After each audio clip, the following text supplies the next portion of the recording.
ముఖ్యంగా సిగాచి ఘటన జరిగి ఇవాళకి దాదాపు నెల రోజులు పూర్తిగా వస్తూ ఉంది. చనిపోయిన కుటుంబాలు వాళ్ళ నెలమాసికాన్ని జరుపుకుంటా ఉన్నారు. కానీ ఈ ప్రభుత్వం పూర్తిగా నిర్లక్ష్యం వహించి అసలు ఈ ఘటనను తూతూ మంత్రంగా ముగించే ప్రయత్నం చేస్తూ ఉన్నారు.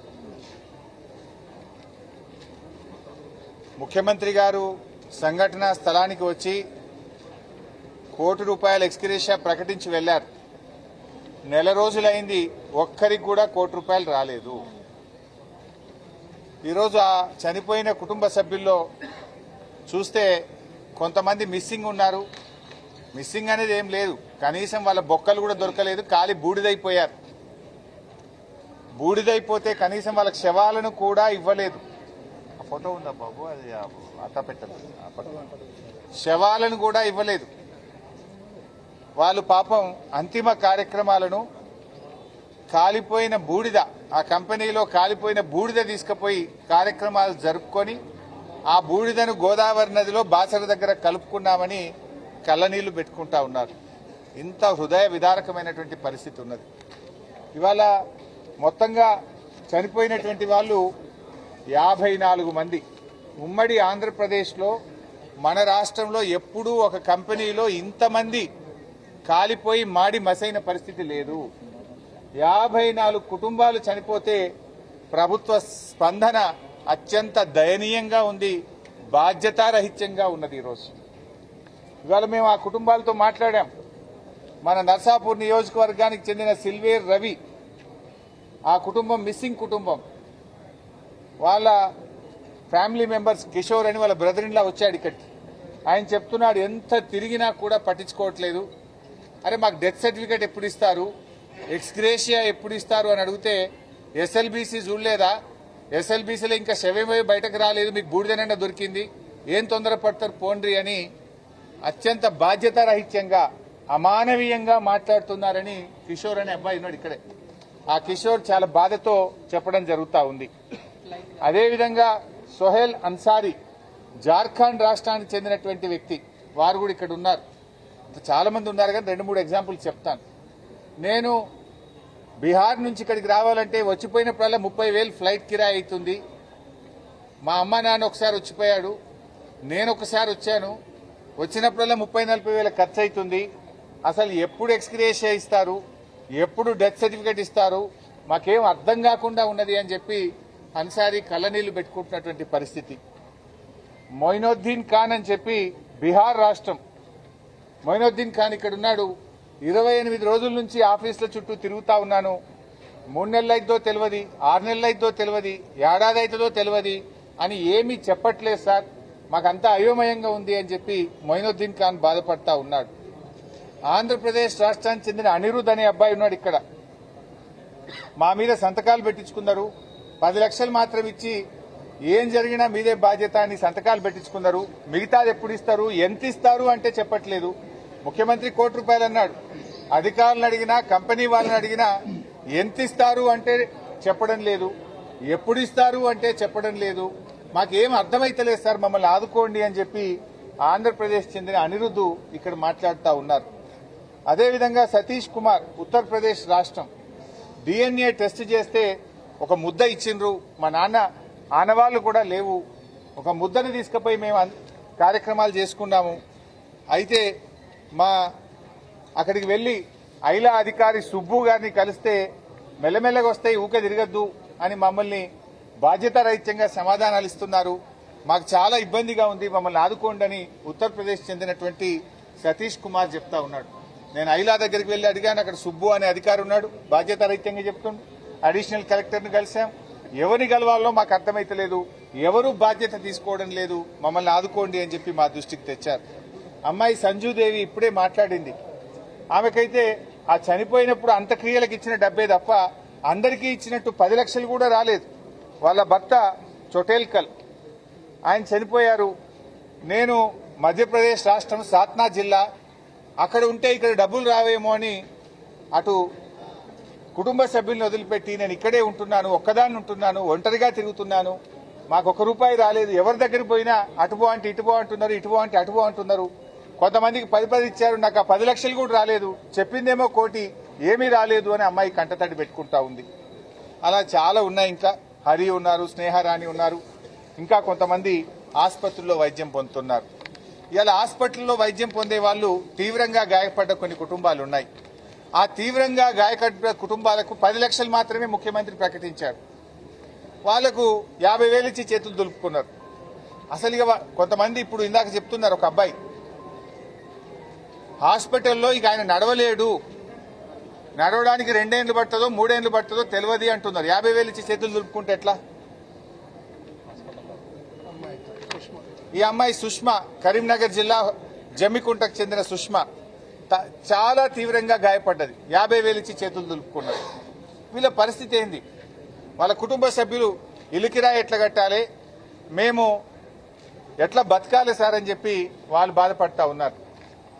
ఇతను పేరేంది, అభిలాష్. ఇతను 2 కాళ్ళు చచ్చుపడిపోయినాయి. ఈ కాళ్ళు లేచి నడిచే పరిస్థితి లేదు. నెల రోజులైంది. 50,000 ఇచ్చి చేతులు దులుపుకున్నారు. తీవ్రంగా గాయపడిన వాళ్లకు 50 లక్షల రూపాయలు ఇచ్చి నెల నెలా వేతనం ఇచ్చి ఆ కుటుంబాలను ఆదుకోవాలని చెప్పి మేము డిమాండ్ చేస్తున్నాం. ఇచ్చింది 50,000. ఇప్పుడు చివరికి ఏం దాకా వచ్చిందంటే పరిస్థితి, పాపం ఒక ఆర్గనైజేషన్ సైంటిస్ట్ ఫర్ పీపుల్ అనే ఆర్గనైజేషన్ హైకోర్టులో కేసేసింది. అంటే హైకోర్టులో కేసు వేయాల్సిన పరిస్థితి ఏమొచ్చింది? రాజకీయ సంస్థలు కాదు, రాజకీయ పార్టీలు కాదు, రాజకీయ నాయకులు కాదు, స్వచ్ఛంద సంస్థలు, సోషల్ ఆర్గనైజేషన్స్ ఈ కుటుంబాలను ఆదుకోండి అని చెప్పి హైకోర్టులో రిట్ పిటిషన్ వేసి వీళ్ళ తరఫున పోరాడే పరిస్థితి వచ్చింది. అంటే ప్రభుత్వం ఫెయిల్ అయితేనే కదా హైకోర్టుకు పోవాల్సి వచ్చేది. ప్రభుత్వం మంచిగా పట్టించుకుంటే ఎందుకు హైకోర్టుకు పోతారు? సైంటిస్ట్ ఫర్ పీపుల్ అనే ఆర్గనైజేషన్ ఈరోజు హైకోర్టుకు వెళ్లి ఆ కుటుంబాలను ఆదుకోండి అని చెప్పి పోరాటం చేసే పరిస్థితి ఏర్పడ్డది. ఇది పూర్తిగా ఈ ప్రభుత్వం యొక్క వైఫల్యం. ఇంకా బాధ కలిగేది ఏంటంటే, అసలు మరణించిన వాళ్ళెందరూ, క్షతగాత్రులు ఎందరు అనే సమాచారం అధికారికంగా ఈ రోజు వరకు ప్రకటించలే. కరెక్ట్ లెక్క ఎందరు చనిపోయినరు, ఎందరు తీవ్రంగా గాయపడ్డారు, ఎందరు తక్కువగా గాయపడ్డారు, ఆ వివరాలే ఈ రోజు వరకు అఫీషియల్ గా చెప్పట్లేదు. తర్వాత మృతుల్లో ఎంతమందికి డబ్బులు ఇచ్చారు, గాయపడ్డ వాళ్ళకి ఎంతమందికి డబ్బులు ఇచ్చారు, ఎవరెవరికి ఎంత ఇచ్చారో చెప్పిందా ఈ రోజు వరకు? అఫీషియల్ గా ఎందుకు గవర్నమెంట్ చెప్పడం లేదు? ఎందుకు దాచిపెట్టే ప్రయత్నం చేస్తున్నారు? చనిపోయిన వాళ్ళ పేర్లేంది, ఎవరెవరికి ఎంత డబ్బు ఇచ్చారో అఫీషియల్ గా చెప్పండి. క్షతగాత్రులు ఎవరు, వారికి ఎంతెంత డబ్బులు ఇచ్చారో అఫీషియల్ గా చెప్పండి. అంటే మొత్తం దాచిపెట్టే ప్రయత్నం చేస్తా ఉన్నారు. అసలు కొంతమందికి 10 లక్షలు ఇచ్చారు, కొంతమందికి 10 లక్షలు కూడా ఇవ్వలేదు, కొంతమందికి 15 లక్షలు ఇచ్చారు, కొంతమందికి ఆ 15 లక్షలు కూడా ఇవ్వలేదు. అందువల్ల ఇప్పటి వరకు ఎవరెవరికి ఎంత నష్టపరిహారం ఇచ్చారనే వివరాలను వెల్లడించడంలో గోప్యంగా ఎందుకు పెడతా ఉన్నారు? ఈరోజు సమాధానం చెప్పాల్సిన అవసరం ఉంది. ఇది ఎఫ్ఐఆర్ కాపీ, ఈ ఘటనలో చేసిన ఇది ఎఫ్ఐఆర్ కాపీ, ఇదేమో కంప్లైంట్. ఇది ఎఫ్ఐఆర్ కాపీ, ఇది కంప్లైంట్. కంప్లైంట్ ఏమిచ్చారు? చనిపోయినటువంటి జగన్మోహన్ యొక్క కొడుకు యశ్వంత్ ఇచ్చినటువంటి కంప్లైంట్. చనిపోయిన కార్మికుడు జగన్మోహన్ చనిపోతే ఆయన కొడుకు యశ్వంత్ కంప్లైంట్ ఇచ్చాడు. ఆ కంప్లైంట్ లో ఎంత స్పష్టంగా చెప్పారంటే, ఈ సిగాచి కంపెనీలో పాతబడిన మెషినరీ ఉండడంతో ప్రమాదం సంభవిస్తుందని ఎన్నోసార్లు మా నాన్న మరియు ఇదే కంపెనీలో పనిచేయుచున్న వర్కర్లు కంపెనీ మేనేజ్మెంట్ కు చెప్పడం జరిగింది. అయినా మేనేజ్మెంట్ ఉద్దేశపూర్వకంగా కావాలని అదే పాతబడిన మెషినరీలతో పనిచేయించారు. ఇలాగా పనిచేస్తే చాలా ప్రాణ నష్టం జరుగుతుందని మరియు తీవ్రమైన హాని కలిగే అవకాశం ఉన్నదని మా కుటుంబ సభ్యులకు నాన్న చెప్పుతూ చాలాసార్లు బాధపడేవాడు అని ఇంత స్పష్టంగా కంప్లైంట్ ఉంది. ఈ కంప్లైంట్ మీదనే ఎఫ్ఐఆర్ అయింది. ఇందులో యాజమాన్యం నిర్లక్ష్యం ఉంది. పాత మిషనరీతో పనిచేయడం వల్ల ఈ సంఘటన జరిగింది అంటే ఇంతవరకు యాజమాన్యం మీద కేసు పెట్టలే. ఇంతవరకు యాజమాన్యానికి సంబంధించి ఒక్కరిని అరెస్ట్ చేసిండ్రా? అంటే నేను అడుగుతున్నా రేవంత్ రెడ్డి, ఎవరిని కాపాడే ప్రయత్నం చేస్తున్నావు? యాజమాన్యంతో ఎందుకు కుమ్మక్కైనావు నువ్వు? ఎందుకు యాజమాన్యం మీద కేసు పెట్టలే, వాళ్ళని అరెస్ట్ చేయలేదు? కంప్లైంట్ లో స్పష్టంగా ఉంది. ఈ కంప్లైంట్ మీదనే ఎఫ్ఐఆర్ అయింది. యాజమాన్యం నిర్లక్ష్యం వల్ల, పాత మిషనరీ పెట్టడం వల్ల, ఎన్నోసార్లు చెప్పినా నిర్లక్ష్యం చేయడం వల్ల ఈ బ్లాస్టింగ్ జరిగింది, దీంట్లో మా వాళ్ళు చనిపోయారని అంత స్పష్టంగా కంప్లైంట్ వస్తే రేవంత్ రెడ్డి ఎందుకు యాజమాన్యాన్ని కాపాడుతుంది? యాజమాన్యంతో ఉన్న లాలూచి ఏంది అని నేను అడుగుతా ఉన్నా. ఎందుకు యాజమాన్యానికి సంబంధించిన వ్యక్తులను ఈ రోజు వరకు అరెస్ట్ చేయలేదు? దీనికి సమాధానం చెప్పాలని చెప్పి కూడా నేను ప్రభుత్వాన్ని డిమాండ్ చేస్తా ఉన్నా. మన తెలుగు రాష్ట్రాల్లోనే అతిపెద్ద సంఘటన, ఒక కంపెనీలో జరిగిన బ్లాస్టింగ్ లో 54 మంది చనిపోయిన మొదటి ఘటన ఇది. ఇందులో 46 మంది ఏమో చనిపోయినట్టు డిక్లేర్ చేశారు. మరో 8 మంది మిస్సింగ్ అంటారు. మిస్సింగ్ ఏందండి? నాకు అర్థం కాదు. ఏం తమాషా? మిస్సింగ్ ఏంది? బొక్కనే దొరకలేదు, శవమే దొరకలేదు, బూడిద తప్ప ఏమీ లేదు. దానికి మిస్సింగ్ అని ఆ కుటుంబాలను ఎందుకు వేధిస్తా ఉన్నారు? ఆ 8 మందిని వెంటనే డెత్ డిక్లరేషన్ చేయండి. ఆ 8 కుటుంబాలకు కూడా వాళ్ళకి డెత్ సర్టిఫికేట్ ఇవ్వండి, ఎక్స్గ్రేషియా అందించండి. ఆ కుటుంబాలను కూడా ఆదుకోవాలని కోరుతా ఉన్నా. ముఖ్యమంత్రి గారు వచ్చిండు, అది కూడా తెల్లారి మర్నాడు వచ్చిండు. మెల్లగా తెల్లారి వచ్చి మేమందరం కూడా గట్టిగా డిమాండ్ చేస్తే 54 మంది చనిపోతే హైదరాబాద్ పక్కనే ఉంటాడు, అర్ధగంట దూరంలో లేడు ముఖ్యమంత్రి. కానీ తెల్లారి వచ్చి మెల్లగా ఏదో మీడియా ముంగట పోజులు కొట్టిండు, మేనేజ్మెంట్ ను తిట్టినట్టు, మేనేజ్మెంట్ మీద కోపానికి వచ్చినట్టు. మరి మేనేజ్మెంట్ ఎందుకు అరెస్ట్ చేయాలి? మేనేజ్మెంట్ మీద ఎందుకు కేసు పెట్టలే? బిల్డప్ ఇచ్చిపోయినావు నువ్వు, ₹1 ఇస్తా అని అనౌన్స్ చేసిపోయినావు. మా విలేకరులు ఒక్క నిమిషం విలేకరులు అడిగారు ముఖ్యమంత్రిని, ఈ ₹1 ఎవరిస్తారు? ప్రభుత్వం ఇస్తుందా, కంపెనీ ఇస్తుందా అని అడిగితే ఉల్టా దబాయించిండు రేవంత్ రెడ్డి. విలేకరుల మీద దబాయించి మీరే సాక్ష్యం ఆ రోజు. మీకెందుకండి, ఎవరిస్తే మీకేందండి, మీరెందుకు అడుగుతున్నారు, మేము ఇస్తాం కదా ₹1 అని దబాయించిపోయిండు ముఖ్యమంత్రి. ఉల్టా దబాయించిండు. కానీ ఇంతవరకు ₹1 ఇవ్వలేదు. కంపెనీ వాళ్ళు కూడా ఒక స్టేట్మెంట్ ఇచ్చారు, 15 రోజుల్లో చనిపోయిన కుటుంబాలకు ₹1 ఇస్తామని కంపెనీ కూడా ప్రెస్ రిలీజ్ ఇచ్చింది. కంపెనీ చెప్పిన దానికి దిక్కు లేదు, ముఖ్యమంత్రి చెప్పిన దానికి దిక్కులేని పరిస్థితి ఏర్పడ్డది. అయితే ఇక్కడ ఒక విషయం చెప్పాలి. ముఖ్యమంత్రిగా నా అంత పాలన, నా అంత గొప్పగా ఎవడు చేస్తలేడని మాట్లాడతాడు. నోరిప్పితే అబద్దాలే. ఆంధ్రప్రదేశ్లో అనకాపల్లిలో ఆగస్టు 20, 2024 నాడు ఇట్లాంటిదే ఒక బ్లాస్ట్ అయింది. మన పక్క రాష్ట్రం ఆంధ్రప్రదేశ్లో ఆగస్టు 20, 2024 నాడు అనకాపల్లిలో ఒక బ్లాస్ట్ అయి 17 మంది చనిపోయారు, కొంతమంది తీవ్రంగా గాయపడ్డారు. అక్కడ ప్రభుత్వం 3 రోజుల్లో ₹1 వాళ్ళకి ఇచ్చి చేతిలో పెట్టింది. తీవ్రంగా గాయపడితే 50 లక్షలు ఇచ్చింది. తక్కువగా గాయపడ్డ వాళ్ళకి ₹25 లక్షల ఇచ్చింది. 3 రోజుల్లో అందరికీ డబ్బులు ఇచ్చారు. ఇక్కడ నెల రోజులైంది కదా, నెల రోజులైనా ఎందుకు పట్టించుకుంటలేవు మిస్టర్ రేవంత్ రెడ్డి? తీవ్రంగా గాయపడ్డ వాళ్ళకి ఇక్కడ కూడా 50 లక్షలు ఇవ్వండి, ₹25 లక్షల తక్కువగా గాయపడ్డ వాళ్ళకి ఇవ్వండి, చనిపోయిన కుటుంబాలకు వెంటనే ₹1 ఇవ్వండి. అసలు నువ్వు ఇస్తావా, కంపెనీ ఇస్తుందా, ఎవరిస్తారు, ఎప్పుడు ఇస్తారు, ఎన్ని రోజుల్లో ఇస్తారు? ఒక దశ దిశ లేకుండా పోయింది. ఎవరు పట్టించుకోరు, ముఖ్యమంత్రి పట్టించుకోడు, కార్మిక మంత్రి పట్టించుకోరు, ఎవరు కూడా పట్టించుకోక వాళ్ళు అనాథలైపోయినటువంటి పరిస్థితి ఏర్పడ్డది. ఇప్పుడు కరోనా వచ్చినప్పుడు, కరోనా వస్తే మైగ్రెంట్ వర్కర్ల గురించి ఆనాడు కేసీఆర్ గారు పట్టించుకున్నారు. కేంద్ర ప్రభుత్వాన్ని రైళ్లు పెట్టండి అంటే రైళ్లు పెట్టకపోతే కేసీఆర్ గారు రాష్ట్ర ప్రభుత్వ డబ్బుల చేత రైళ్లు పెట్టి వాళ్ళకి అన్నం పెట్టి చీఫ్ సెక్రటరీని కూడా మంత్రులను రైల్వే స్టేషన్ పంపించి వాళ్లను రైలు ఎక్కించి బీహార్కు, జార్ఖండ్కు, ఛత్తీస్గఢ్కు, ఒరిస్సాకు, స్వంత రాష్ట్రాలకు పంపించింది. ఒక గొప్ప మాట చెప్పాడు KCR, they are also the partners. Hyderabad అభివృద్ధిలో వాళ్ళు భాగస్వాములు. వలస కార్మికులందరూ కూడా మా బిడ్డలే, మా హైదరాబాద్ అభివృద్ధిలో వాళ్ళు భాగస్వాములు అని కేసీఆర్ చెప్పారు. కానీ నువ్వేం చేసినావు నాయన? నువ్వేం చేసినావంటే వాళ్ళను సన్ డ్రాప్ అని నూనె ఉంటుంది కదా, ఆ నూనె డబ్బాలల్లో ప్యాక్ చేసిండు శవాలను. సన్ డ్రాప్ నూనె డబ్బాలల్లో శవాల ముద్దలు వేసి ప్యాక్ చేసి వాళ్ళను డబ్బాలలో పెట్టి వాళ్ళ చేతికి ఇచ్చాడు. ఇగో నీ బాధ్యత ఇది. రాష్ట్రం పరువు పెంచేది, రాష్ట్ర ప్రతిష్ట పెంచేది, రాష్ట్ర గౌరవం పెంచేది ఇదేనా? డెడ్ బాడీలు పంపడానికి నీకు కట్ట డబ్బలు దొరకలేదా?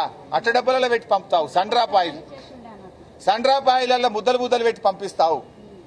కేసీఆర్ ఏమో ఈ రాష్ట్ర గౌరవాన్ని పెంచి వలస కార్మికులు కూడా నా తెలంగాణ అభివృద్ధిలో భాగస్వాములు, ఆ బిడ్డలను నేను కాపాడుకుంటా అని చెప్పి వాళ్ళకు బియ్యం ఇచ్చి అన్నం పెట్టి రైళ్లు పెట్టి స్వస్థలాలకు పెంచి వాళ్ళను కాపాడుకున్నాడు కేసీఆర్. కానీ నువ్వు వాళ్ళు వలస కార్మికులని వాళ్ళకు ఎక్స్గ్రేషియా ఇయ్యవు, కనీసం డెడ్ బాడీలను కట్టడబ్బలలో పెట్టి గౌరవప్రదంగా ఇచ్చి ఇయ్యవు. నువ్వు ఇంత అమానవీయంగా వ్యవహరిస్తావా మిస్టర్ రేవంత్ రెడ్డి అని నేను అడుగుతా ఉన్నా. చాలా దుర్మార్గమైనటువంటి పరిస్థితి. ఇంకో విషయం, నెల రోజులు అయింది, ఇప్పటి వరకు ప్రభుత్వం ఈ ప్రమాద ఘటనకు కారణాలేందో చెప్పిందా? Why this blast has been done, ఈ బ్లాస్ట్ ఎందుకు జరిగింది, దీనికి గల కారణాలేందో ప్రభుత్వం చెప్పదు. హై లెవెల్ కమిటీ వేస్తా అన్నాడు, ఏడవైంది ఆ కమిటీ రిపోర్టు? అందులో ఏమున్నది సీక్రెటు? నెల రోజులైన తర్వాత హై లెవెల్ కమిటీ రిపోర్ట్ బయటకు రాదా? ప్రమాద ఘటనకు జరిగిన కారణాలు కూడా బయటకు రావా? మేనేజ్మెంట్ మీద కేసులు పెట్టరా? చర్యలు తీసుకోరా? ఈరోజు మేము అడుగుతా ఉన్నాం. 54 మంది చావుకు కారణమైన మేనేజ్మెంట్ మీద మర్డర్ కేసు పెట్టి లోపలేయాలనా వద్దా? ఎందుకు లాలూచిపడ్డావు మేనేజ్మెంట్తోనే నేను అడుగుతా ఉన్నా. అదేవిధంగా ఇవాళ చనిపోయిన దాంట్లో తెలంగాణ వాళ్ళు 2 ఉన్నారు, ఆంధ్రప్రదేశ్ వాళ్ళు 9 మంది ఉన్నారు, మరో 43 మంది ఉత్తరప్రదేశ్, బీహార్, ఒరిస్సా, వెస్ట్ బెంగాల్, మహారాష్ట్ర, జార్ఖండ్ తదితర రాష్ట్రాల వాళ్ళు ఉన్నారు. ఇది ఎవరైనా ప్రాణం ప్రాణమే కదా, భారతీయులే కదా, వాళ్ళ పట్ల ఎందుకు ఇంత నిర్లక్ష్యంగా ఉన్నావు? సో మేము ప్రభుత్వాన్ని డిమాండ్ చేస్తున్నాం, వెంటనే ₹1 కోటి చనిపోయిన కుటుంబాలకు, మిస్సింగ్ కుటుంబాలకు ఇవ్వండి. తీవ్రంగా గాయపడ్డ వాళ్లకు ₹50 లక్షలు ఇవ్వండి. తక్కువగా గాయపడ్డ వాళ్ళకి ₹25 లక్షలు అందించండి. అందరికీ డెత్ సర్టిఫికెట్, ఎఫ్ఐఆర్ కాపీ, పంచనామా కాపీలు కూడా ఒక ఫోల్డర్ లో పెట్టి ఆ కుటుంబాలకు ఇంటి వద్ద తీసుకుపోయి ఇచ్చిరండి. అదేవిధంగా గతంలో కూడా ఒకసారి ఇక్కడనే సదాశివపేటలో ఒక యాక్సిడెంట్ అయింది, సంగారెడ్డిలో ఒక ఓఆర్ఆర్ మీద యాక్సిడెంట్ అయితే ముస్లిం మైనార్టీలు చనిపోతే ఆ రోజు నేను జిల్లా మంత్రిగా ఉన్న చింత ప్రభాకర్ అన్న నా దృష్టికి తెస్తే 5 లక్షలు ఎక్స్గ్రేషియా ఇచ్చి ఎంఆర్ఓ వాళ్ళ ఇంటికి పోయి పంచనామా, ఎఫ్ఐఆర్, డెత్ సర్టిఫికేట్ ఇంటికి పోయి ఇచ్చి ₹5 లక్షల చెక్ ఇచ్చి వచ్చినాం. మేము రాష్ట్ర ప్రభుత్వం తరఫున సాయం చేసినాం, వారం రోజుల్లో ఇచ్చినాం. నువ్వు నెల రోజులు అయిపోయా పట్టించుకోవు. పక్కన ఆంధ్రప్రదేశ్ 3 రోజులు ఇచ్చినా నీకు బుద్ధి రాకపోయా నీకు? ఎందుకు ఈ బాధ్యత ఇచ్చి మళ్ళా అసలు ఒక్కసారి రివ్యూ చేసినవా రేవంత్ రెడ్డి? నెల రోజుల తర్వాత ఇప్పుడన్నా రివ్యూ చేసినవా?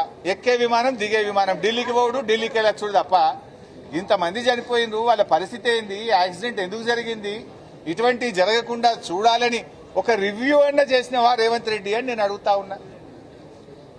ఇప్పుడు ఇది ఎంత బాధ అంటే ఈ రేవంత్ రెడ్డి పాలన చాలా గమ్మత్తుకున్నది.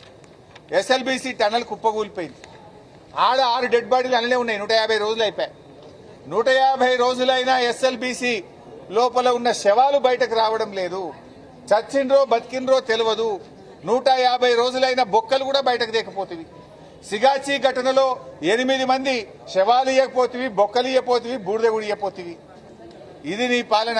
ఎంత బాధ్యత రహితంగా ఉన్నావు అంటే ప్రభుత్వము సకాలంలో స్పందించడంలో, ప్రాణాలు కాపాడడంలో రేవంత్ రెడ్డి ప్రభుత్వం వైఫల్యం, మృతదేహాలు అప్పగించడంలో రేవంత్ రెడ్డి ప్రభుత్వం వైఫల్యం, పరిహారం చెల్లించడంలో రేవంత్ రెడ్డి ప్రభుత్వం వైఫల్యం. నువ్వు సకాలంలో స్పందించుంటే ఆ రోజు మేము వచ్చినాం, అదే వాళ్ళని ఏదైనా అపోలోకో, యశోదాకో, లేకపోతే ఏదైనా నిమ్స్ హాస్పిటల్కో, ఒక హై లెవెల్ హాస్పిటల్కు తీసుకెళ్ళు. బాగా గాయపడ్డారు, వాళ్ళు బతుకుతారయ్యా అంటే నువ్వు పట్టించుకోవు. ఇప్పుడు హాస్పిటల్లో చేరినాక 6 చచ్చిపోయినరమ్మా. నువ్వు నిజంగా మంచి హాస్పిటల్లో జాయిన్ చేస్తే 6 ప్రాణాలు బతుకుతుండే కదా. నువ్వు సరిగ్గా ఇక్కడ లోకల్ ఏదో చిన్న హాస్పిటల్లో సౌకర్యాలు లేని దవాఖానలో పెట్టివి, 6 ప్రాణాలు తీసుకుంటేవి. ఇప్పటికీ ఇంకా 14 మంది దవాఖానలుంటే ఇంకా 5 పరిస్థితి విషమంగా ఉంది. ఇంకో 5 చావు బతుకుల్లో కొట్టుమిట్టాడుతున్నారు. వాళ్ళకన్నా మంచి వైద్యం ఇయ్యి. ప్రాణం ప్రాణమే కదా. మన కుటుంబ సభ్యులో, నీ కుటుంబ సభ్యులో ఉంటే ఇట్లనే చూస్తావా నువ్వు? ప్రాణం ఎవరిదైనా ఒకటే కదా. ఆ 14 మందిలో ఇంకో 5 మంది చావు బతుకుల్లో ఉన్నారు. వాళ్ళనన్నా కాపాడే ప్రయత్నం చెయ్యి. వాళ్ళకు మంచి వైద్యం ఇప్పించాలి. ఆ కుటుంబాలకు కూడా ఒక ₹50 లక్షల సహాయం చేయండి అని చెప్పి నేను ప్రభుత్వాన్ని డిమాండ్ చేస్తా ఉన్నా. అంటే ఇవాళ ఎస్ఎల్బీసీలో కూడా ఏం జరిగింది? ఆ డెడ్ బాడీలు బయటకు తేలి ఇంతవరకు అదేంటి హెలికాప్టర్లు వేసుకొని రోజొక్క మంత్రి పోయిండు. చేపల పులుసు వండించుకున్నాడు ఒక మంత్రి, మనం చూసినాం కదా ఎస్ఎల్బీసీలా. చేపల పులుసు మంచుకుంటాయిరా వంటరా అంటాడు, సచ్చి వాళ్ళు ఏడుస్తుంటే నాకు చేపల పులుసు కావాలట ఒక మంత్రికి. రోజొక్క మంత్రి హెలికాప్టర్ల పోవుడు, రోజొక్క డేట్లు పెట్టుడే తప్ప బాడీలు బయటకు తెచ్చింది లేదు. అక్కడ కూడా కుటుంబాలను ఇప్పటిదాకా ఆదుకున్నది లేదు. అక్కడ కూడా ఇప్పటి వరకు ఎక్స్గ్రేషియా చెల్లించింది లేదు. అంటే ఎస్ఎల్బీసీ ఘటన అయినా సిగాచి ఘటన అయినా ప్రభుత్వం యొక్క బాధ్యత రహిత్యం స్పష్టంగా కనబడతా ఉంది.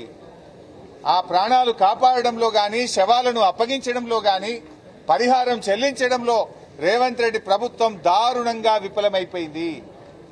మాట్లాడితే ఎవడన్నా సోషల్ మీడియాలో పోస్ట్ పెడితేవని అరెస్ట్ చేసినావు.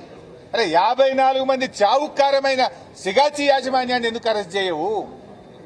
54 మందిని పొట్టన పెట్టుకున్నానేమో ఇడిచిపెడతావు, సోషల్ మీడియాలో నీ తప్పులెత్తి చూపితే కేసులు పెడతావు, జైల్లో పెడతావు. బిడ్డ అంటే ఏంది?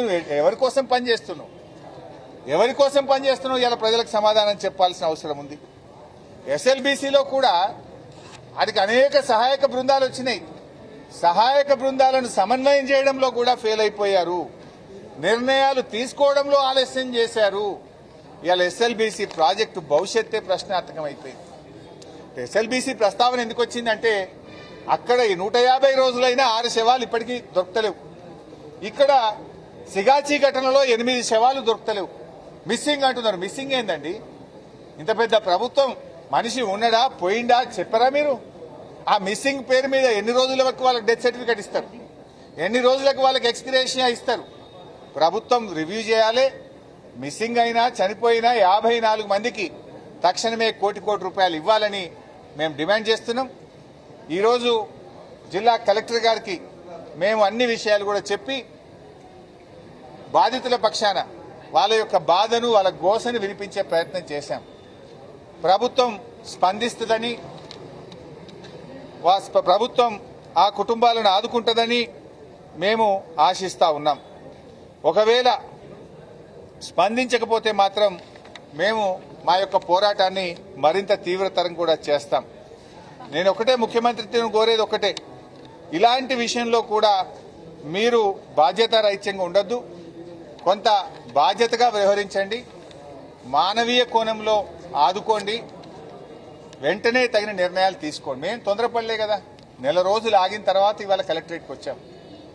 నెల రోజుల తర్వాత వాళ్ళ రోదనలు విని వాళ్ళ బాధ చూడలేక మేము వచ్చి రిప్రజెంట్ చేశాం. మిమ్మల్ని నిద్రలేపుదామని వచ్చాం, మిమ్మల్ని తట్టి లేపుదామని వచ్చాం. ఇప్పటికైనా స్పందించండి. గమ్మత్ ఏంటంటే నేను శనివారం నాడు మా స్థానిక నాయకులకు చెప్పాను, మండే రోజు వెళ్దాము, ఆ బాధితులను ఆదుకుందామని చెప్తే నిన్నటి నుంచి ఒకటే ఫోన్లట వీళ్ళకు, మీరు ఓకురి మీకు సాయం చేస్తామని. మరి నెల రోజులు ఏం చేసిండ్రు? మేము ఇవాళ వస్తామంటే ఫోన్లట నిన్నటి నుంచి. వీళ్ళకి ఫోన్లు వచ్చినాయట. వచ్చినాయా? ఎప్పుడు వచ్చినాయి? నిన్న వచ్చినాయి. నేను ఇవాళ వస్తా అంటే నిన్న ఫోన్లు కొట్టిరు వాళ్ళకి. సరే స్పందించారు, సంతోషం. ఫోన్లు కాదు నాయన, వాళ్ళకి ఇచ్చే కోటి రూపాయలు ఇచ్చి ఆదుకోండి. మీకు కావాలంటే పులదండ వేస్తాం, మాకేం బాధ లేదు. మా ఆవేదన ఆ కుటుంబాలను ఆదుకోండి. వాళ్ళకు ధైర్యాన్ని ఇవ్వండి, వాళ్ళ పిల్లలకు ఉద్యోగాలు ఇవ్వండి, ఆ కుటుంబాలను నిలబెట్టండి అని చెప్పి మేము ప్రభుత్వాన్ని కోరుతా ఉన్నాం. Thank you.